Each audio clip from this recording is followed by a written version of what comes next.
नमस्कार, स्वागत है आपका बोलतंत्र पर। और पिछड़े समाज की तमाम बड़ी खबरों के लिए नीचे दिए गए लिंक पर चैनल को सब्सक्राइब कर दीजिए, बेल आइकन दबा दीजिए ताकि जो खबरें हम आप तक पहुंचाना चाहते हैं वो सीधी रफ्तार से आपके पास पहुंचे।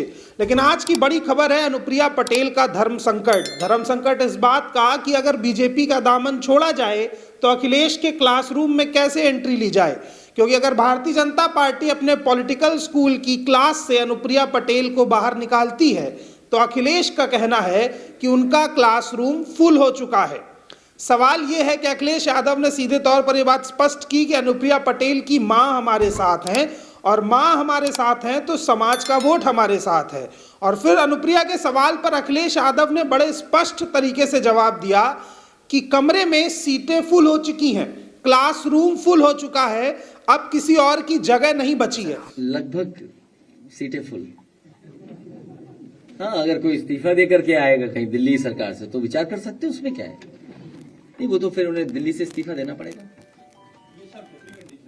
नहीं, बिना दिल्ली के इस्तीफा दिए कौन किसी के साथ आ जाएगा। तो क्या अखिलेश यादव उत्तर प्रदेश की जो 13% कुर्मी आबादी है उसको साधने के लिए अनुप्रिया पटेल की मां के साथ पूरी मुस्तैदी से डटे हुए हैं?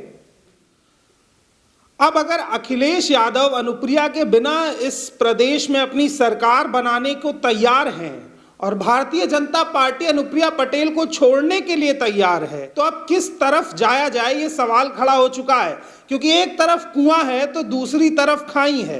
कुआं इसलिए कि अगर समाजवादी पार्टी के साथ अनुप्रिया पटेल आती हैं तो कृष्णा पटेल के सामने उनका कद बहुत छोटा पड़ेगा और वो सीटें जो वो भारतीय जनता पार्टी से चाह रही हैं वो उन्हें वहां तो नहीं मिली, लेकिन समाजवादी पार्टी में भी नहीं मिल पाएगी।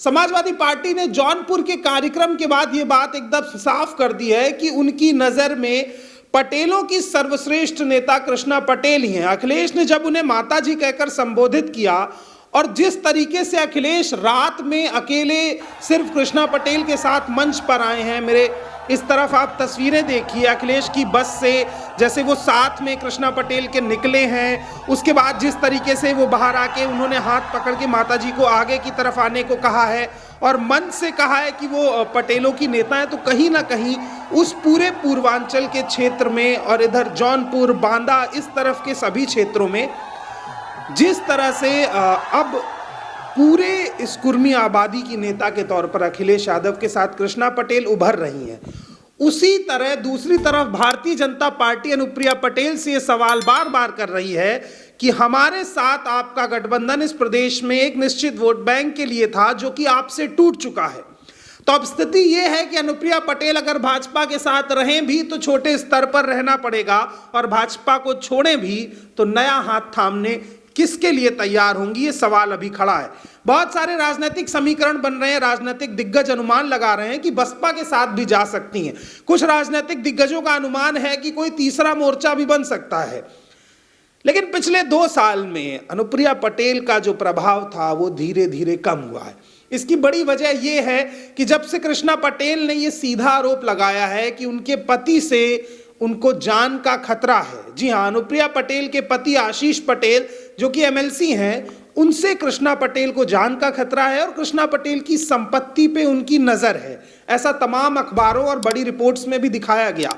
इसके बाद से आशीष पटेल लगातार कृष्णा पटेल और उनके परिवार पर राजनीतिक सवाल ना करते हुए संपत्ति विवाद के मसले उठाते भी दिखाई दे रहे थे। इसका असर यह हुआ कि बार बार आशीष पटेल के संपत्ति की बात करने से और कृष्णा पटेल की स्टेटमेंट देने से कि उनके पति की नज़र मेरी संपत्ति पर है, पूरी बात मीडिया में सच के तौर पर स्थापित हो गई। क्योंकि एक राजनीतिक पार्टी का कार्यकारी राष्ट्रीय अध्यक्ष अगर दूसरी पार्टी से राजनीतिक मुद्दों पर सवाल न करके उसके पारिवारिक और प्रॉपर्टी के सवालों पर बात करेगा तो जाहिर है जनता ये समझेगी कि ये मसला राजनीतिक है, जिसको पारिवारिक रूप दे करके राजनीति को कमजोर करने का प्रयास किया जा रहा है। अच्छा, लोग अमूमन ये समझते हैं कि जो पटेल समाज है, जो कुर्मी समाज है, जो पिछड़ा समाज है, ये खबरों के भीतर की बात को नहीं समझता है, ये खबरों की गंभीरता को नहीं समझता है। लेकिन आप यकीन मानिए, मैं मिलता हूं उन समाज के तमाम लोगों से, उनके साथ बैठता हूं, उनके मन में, उनके पास सच्चाई है, वो सच जानते हैं। लेकिन वो उस तरह से कहने के लिए तैयार नहीं हो पाते हैं, क्योंकि उनके पास भारतीय जनता पार्टी की तरह करोड़ों रुपए और संसाधन नहीं है। लेकिन वो जिस जगह मौजूद हैं अपनी बात को दमदारी के साथ कह रहे हैं। एक बात आपको और बताऊंगा कि जैसे किस तरीके से, देखिए, मेन स्ट्रीम मीडिया इस पूरे मसले पर खामोश है, वो बात को नहीं रख रही है। तो कहीं ना कहीं मेन स्ट्रीम मीडिया पर भी भारतीय जनता पार्टी का दबाव है कि कृष्णा पटेल को ना दिखाया जाए, उनके प्रभाव को कम करने का प्रयास किया जाए। लेकिन जिस तरीके से जौनपुर के इवेंट के बाद कृष्णा पटेल उत्तर प्रदेश की पटेल राजनीति में राजमाता के तौर पर स्थापित हुई, जो शब्द उनको उनके तमाम कार्यकर्ता देते हैं, वही शब्द अखिलेश यादव ने भी उन्हें माता जी कहकर संबोधित किया। तो इस पूरे राजनीतिक समीकरण को समझिए कि किस तरह से अब अनुप्रिया का धर्म संकट बढ़ गया है।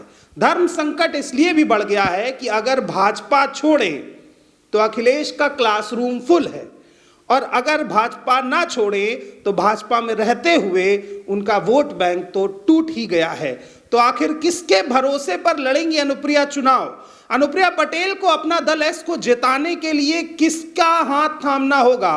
वो कौन से राजनीतिक समीकरण होंगे जिससे अपना दल एस भारत सरकार के साथ बेहतर स्थिति में रह पाएगा और प्रदेश सरकार के साथ भी? या कुछ ऐसे समीकरण भी बनेंगे कि ये गठबंधन टूटेगा? लेकिन जो कुछ भी होगा बड़ा रोचक होगा।